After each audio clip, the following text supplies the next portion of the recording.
এবারও ভবানীপুর কেন্দ্র থেকে লড়াই করছেন পশ্চিমবঙ্গের মুখ্যমন্ত্রী মমতা বন্দ্যোপাধ্যায়। আজ তিনি মনোনয়ন পত্র দাখিল করলেন। ভবানীপুর কেন্দ্র থেকেই এই মনোনয়ন জমা দিলেন মমতা বন্দ্যোপাধ্যায় এবং তিনি জানান যে আমার ধর্ম কর্ম আন্দোলন সব ভবানীপুরের, এমনটাই দাবি করলেন মমতা। অন্যদিকে ভবানীপুর থেকে জিতে আমরাই সরকার গড়ব বলে দাবি করলেন তৃণমূল প্রার্থী মমতা বন্দ্যোপাধ্যায়। কি বলেছেন তিনি মনোনয়নপত্র জমা দেওয়ার পর শোনাবো। আমি 365 দিন এখানে থাকি। আমার ধর্ম কর্ম বর্ণ আন্দোলন সবকিছুই ভবানীপুরকে ঘিরে। আমি ছোট্টবেলা থেকে এখানেই আছি, এখানেই থাকি, এখান থেকেই আমার সবকিছু।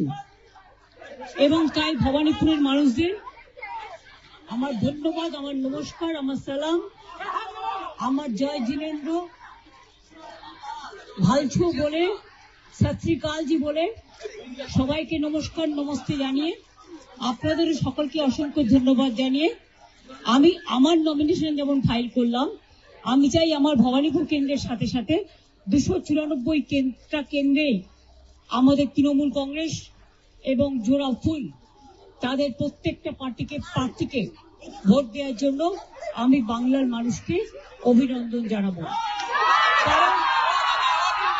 কারণ সরকার আমরাই আপনারা শুনলেন মমতা বন্দ্যোপাধ্যায় ঠিক কি বললেন।